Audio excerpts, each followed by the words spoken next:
we can definitively say that human beings were present here at White Sands during the last glacial maximum, and that is far older than they have been confirmed anywhere else in North or South America.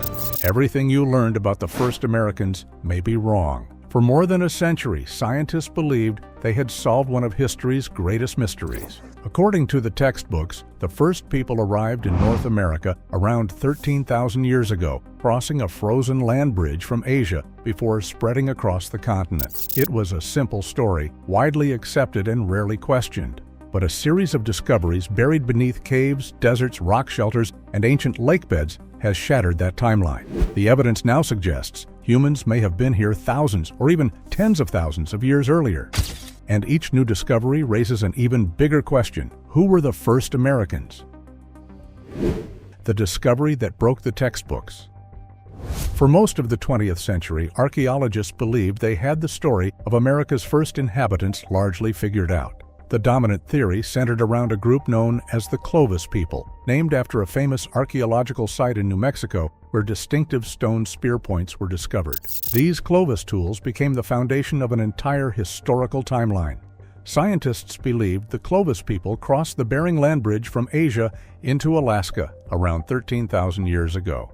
As massive ice sheets began retreating, they supposedly moved south through an ice-free corridor and spread throughout North America. For decades, this explanation was treated as settled science. It appeared in textbooks, documentaries, classrooms, and museums across the country. Generations of students learned that the Clovis people represented the first human presence in the Americas. Any evidence that contradicted this model was often dismissed or heavily scrutinized. Then researchers turned their attention to a series of dry caves in south-central Oregon known as the Paisley Caves. At first glance, the site did not seem particularly revolutionary. Archaeologists had known about the caves for years, yet no one had investigated them deeply enough to uncover what was hidden beneath the layers of sediment. When researchers finally began excavating the caves, they found something no one expected. It wasn't a spear point, it wasn't a weapon, it wasn't even a tool. It was preserved human waste. While that might not sound impressive, it turned out to be one of the most important archaeological discoveries ever made in North America. The extremely dry conditions inside the caves had preserved the material for thousands of years, creating a rare opportunity for scientists to study direct biological evidence left behind by ancient humans.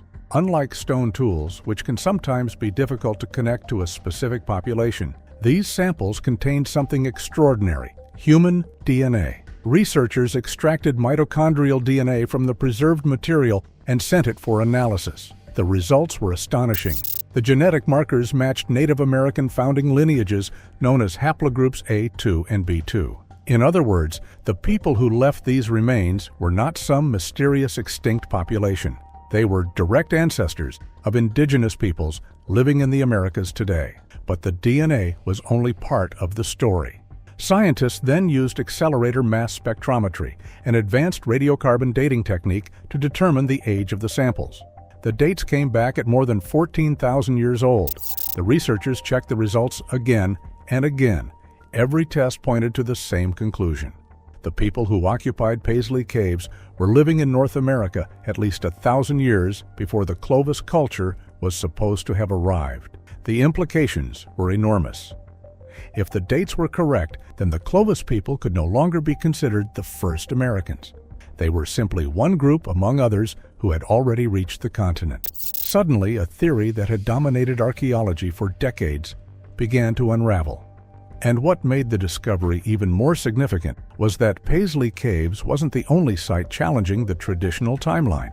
In fact, another discovery thousands of miles away had already started exposing cracks in the Clovis first model years earlier. Those cracks were about to become impossible to ignore. The rock shelter that started the fight. Long before the Paisley Caves forced archaeologists to reconsider the Clovis timeline, another site had already challenged the accepted story. The problem was that almost nobody wanted to believe it. The site was known as Meadowcroft Rock Shelter, a sandstone overhang located in western Pennsylvania. Nestled above a small stream near the Ohio River, it looked like the kind of place ancient travelers might have used as a temporary camp thousands of years ago. At first glance, there was nothing remarkable about it, but hidden beneath layers of soil was evidence that would ignite one of the most heated debates in American archaeology. The story began in 1955 when a local historian named Albert Miller discovered artifacts eroding from a groundhog hole on the property. The finds attracted attention, but it wasn't until 1973 that a major excavation began under archaeologist James Adovasio. As researchers carefully removed layers of earth, a fascinating pattern emerged. The deeper they dug, the older the artifacts became. Stone tools, animal remains, and traces of human activity appeared in layer after layer of sediment. Then came the radiocarbon dates. The results shocked the archaeological community. Some of the deepest layers suggested humans had occupied the shelter between 16,000 and 19,000 years ago. If correct, the dates pushed human occupation thousands of years earlier than the Clovis timeline allowed. Adovasio published the findings and openly argued that the Clovis first model was wrong. The response was immediate and fierce. Critics questioned the dating methods. Some claimed the samples had been contaminated. Others argued that ancient carbon from nearby coal deposits had distorted the results. Many researchers simply ignored the evidence altogether. The resistance became so intense that archaeologists eventually coined a term for it: Clovis primacy syndrome. It described the tendency of some researchers to reject any evidence that challenged the long-standing belief that Clovis represented the first Americans. Years passed. Additional testing continued. Improved dating methods repeatedly supported Meadowcroft's ancient occupation dates. Yet the controversy never completely disappeared. What made the debate so important was not simply the age of the site. It was what the evidence represented. If humans were living in Pennsylvania as much as 19,000 years ago, they could not have arrived through the traditional Clovis migration route. The massive ice sheets covering much of North America would have made that journey nearly impossible. The implications were profound. Suddenly, archaeologists had to consider the possibility that people reached the Americas earlier and by entirely different routes than previously imagined. For decades, Meadowcroft remained a controversial outlier. Many scientists were reluctant to abandon a model that had shaped their careers and textbooks alike. Then, Paisley Caves appeared. Instead of weakening Meadowcroft's claims, Paisley strengthened them. Two separate sites on opposite sides of the continent were now telling a similar story. The first Americans had arrived much earlier than anyone thought, and in Oregon, another site was about to push the timeline back even further. The Oregon site that changed everything. About 70 miles from Paisley Caves in the remote high desert of eastern Oregon, another discovery was quietly unfolding. The site was called Rimrock Draw Rock Shelter. Beginning in 2011, University of Oregon archaeologist Patrick O'Grady and his team began excavating the area. At first, the discoveries seemed modest. Researchers uncovered obsidian flakes, stone tools, and animal remains, but beneath the surface lay evidence that would challenge everything archaeologists thought they knew. The key to the mystery was a layer of volcanic ash buried deep within the shelter. Scientists identified the ash as coming from a major eruption of Mount St. Helens approximately 15,400 to 15,600 years ago. This ash layer served as a natural timestamp. Any object found beneath it had to be older than the eruption itself. As excavations continued, researchers discovered fragments of ancient animal teeth beneath the ash. Some belonged to an extinct species of camel that once roamed North America. Others came from Bison antiquus, a massive ancestor of the modern American buffalo. The fossils were intriguing, but they were not the most important discovery. Beneath the animal remains, archaeologists uncovered a stone tool unlike anything associated with the Clovis culture. Made from orange chalcedony, the implement showed clear signs of extensive use. It featured multiple working edges, including cutting, scraping, and sawing surfaces. Years of wear had polished parts of the tool smooth, suggesting it had been carried and used repeatedly by its owner. Patrick O'Grady later compared it to a prehistoric Swiss Army knife. The position of the artifact was what truly mattered. Because it was found below both the volcanic ash and the animal remains, the tool had to be older than either one. Radiocarbon testing of the camel and bison teeth produced astonishing results. The dates clustered between 21,000 and 22,000 years ago. The laboratory checked the samples more than once. The results remained the same. If the animal remains were that old, then the stone tool beneath them could be even older. The discovery placed human activity in Oregon during the height of the last ice age, thousands of years before the Clovis culture appeared. Even more intriguing was the type of tool itself, part of the Western stem tradition, a technology completely different from Clovis spear points. These tools had long blades, rounded bases, and distinct manufacturing techniques. They represented a separate cultural tradition and possibly a different migration history altogether. Whoever made these tools was not Clovis. They belonged to another people, another story, and perhaps another journey into the Americas. But astonishingly, Rimrock Draw would soon be overshadowed by an even more dramatic discovery. Hundreds of miles away in the deserts of New Mexico, ancient footprints frozen in time were waiting to reveal a timeline that seemed almost impossible to believe. The footprints that shouldn't exist. If Paisley Caves cracked the Clovis first theory and Rimrock Draw widened the fracture, the discovery at White Sands National Park shattered it completely. Located in southern New Mexico, White Sands is famous for its endless fields of brilliant white gypsum dunes. For decades, tourists crossed the landscape without realizing they were walking above one of the most important archaeological discoveries in American history. In 2009, researchers studying ancient lakebeds within the park noticed unusual impressions preserved in the sediment. At first, they seemed insignificant, but as more of the surface was exposed, the truth became clear. They were human footprints, not a few scattered tracks, but dozens of them. Eventually, scientists identified at least 61 fossilized human footprints pressed into the mud of an ancient shoreline. Some belonged to adults, others were left by children. The tracks captured moments of ordinary life frozen in time. People had walked, run, and traveled along the edge of a long-vanished lake known as Lake Otero. The footprints were remarkably detailed. Researchers could see individual toes, arches, and even subtle shifts in movement. Some tracks suggested people carrying loads. Others appeared to show children traveling alongside adults. The real shock came when scientists attempted to determine their age. Initial radiocarbon dating focused on seeds from aquatic plants found within the same sediment layers as the footprints. The results came back between 21,000 and 23,000 years old. The archaeological world immediately erupted into debate. Critics argued that the seeds might have absorbed ancient carbon from groundwater, making them appear older than they actually were. It was a reasonable objection and one that researchers took seriously. So they tested again. This time, scientists analyzed ancient conifer pollen preserved within the same layers. Unlike aquatic plants, pollen would not be affected by the groundwater contamination argument. The results came back. They matched almost perfectly. Still, the debate continued. Researchers then conducted a third round of testing using organic material from wetland mud and lake sediments. Once again, the dates pointed to the exact same period. 3 independent dating methods, 3 separate sources of evidence. One astonishing conclusion. Humans were present in North America between 21,000 and 23,000 years ago, during the height of the last ice age. That timeline created a major problem for traditional migration theories. During that period, massive ice sheets blocked much of the continent.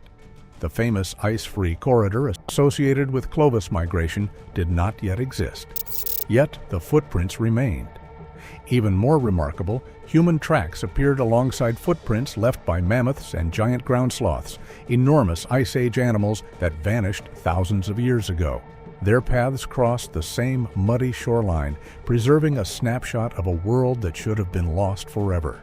For many scientists, White Sands represented the strongest evidence yet that humans arrived in the Americas far earlier than previously believed. But as extraordinary as White Sands was, another discovery in Southern California would push the timeline into territory so unbelievable that many researchers still struggle to accept it. The 130,000-year-old mystery. Imagine discovering evidence that humans may have been in North America not 20,000 years ago, not 30,000 years ago, but more than 130,000 years ago. Such a finding would completely overturn everything archaeologists believe about human migration. Yet, that is exactly the controversy that emerged from a remarkable discovery near San Diego, California. What makes the story even more surprising is that the discovery happened entirely by accident. Construction crews were carrying out routine freeway work when heavy equipment struck something unusual beneath the ground. At first, workers assumed they had uncovered another fossil deposit, something not uncommon in parts of Southern California. Work was temporarily halted while paleontologists were called to investigate. As researchers carefully excavated the site, they uncovered the remains of a mastodon, a massive elephant-like animal that once roamed North America during the Ice Age. Discovering mastodon fossils is always significant, but it was not the bones themselves that attracted the most attention. It was their condition. Several of the bones displayed distinctive spiral fractures. To trained scientists, these fractures immediately stood out. Fresh bone behaves differently from fossilized bone when subjected to force. Old fossilized bone tends to shatter into irregular pieces. Fresh bone, however, often develops twisting, spiral-shaped breaks when struck with enough impact. The fractures suggested that the mastodon bones had been deliberately broken while they were still fresh. Researchers proposed that someone may have intentionally smashed the bones to reach the nutrient-rich marrow inside. For prehistoric humans, bone marrow was an important food source, packed with calories and fat. Similar evidence of marrow extraction has been found at ancient archaeological sites around the world. Then investigators discovered something even more intriguing. Scattered among the mastodon remains were several large stone cobbles. These rocks appeared out of place. Geological analysis revealed that they did not naturally belong in the surrounding sediments. They seemed to have been transported to the location. Researchers concluded that the stones may have served as hammerstones and anvils. In other words, they may have been tools used to break apart the mastodon bones. If that interpretation was correct, the site was not simply a fossil deposit. It was evidence of deliberate activity by some form of human ancestor. Then came the dating results. Scientists used uranium-thorium radiometric dating, a method commonly employed to determine the age of ancient bones and geological materials. The results stunned the research team. The mastodon remains dated to approximately 130,700 years ago. The date seemed almost impossible. At that point in history, modern humans were not believed to have entered North America. In fact, according to conventional models, modern humans had only recently begun spreading into other parts of the world. Even Neanderthals, who lived across Europe and parts of Asia, had never been known to reach the Americas. Yet the dates remained consistent. When the findings were published in 2017, they ignited immediate controversy throughout the scientific community. Supporters argued that the evidence deserved serious consideration. Critics questioned whether natural processes could have produced the fractures and stone arrangements without human involvement. The debate continues today. If the interpretation is correct, then some unknown human relative, or perhaps a population that archaeologists have not yet identified, reached North America more than 100,000 years earlier than accepted theories allow. Such a conclusion would force historians to rethink the entire story of human migration. What makes the mystery so compelling is that no one has a convincing answer.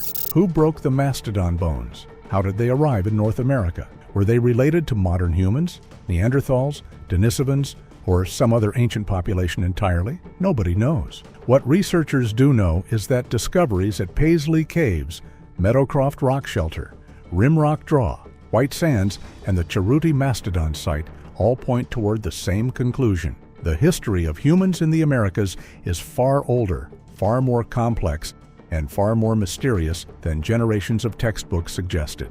The old timeline is no longer as certain as it once seemed, and somewhere beneath an unexplored cave floor, hidden beneath desert sands or buried deep within ancient sediments, the next discovery may already be waiting to change the story once again. For generations, we were taught that the story of the first Americans was settled. A single migration, a single route, and a simple timeline. But discovery after discovery has revealed a much different picture. From ancient DNA hidden inside Oregon caves to footprints preserved in New Mexico mud, From mysterious stone tools buried beneath volcanic ash to mastodon bones that may rewrite human history itself, the evidence continues to challenge everything we thought we knew. The truth is that the peopling of the Americas may be one of the greatest unsolved mysteries on Earth. Each new excavation raises more questions than answers, and every discovery pushes the timeline further into the past. So what do you think? Who were the first people to reach North America? Were they coastal travelers, Ice Age hunters, or members of a population we haven't even identified yet? Let us know in the comments below. If you enjoyed this video, don't forget to like and subscribe and join us for the next incredible discovery that could change history once again.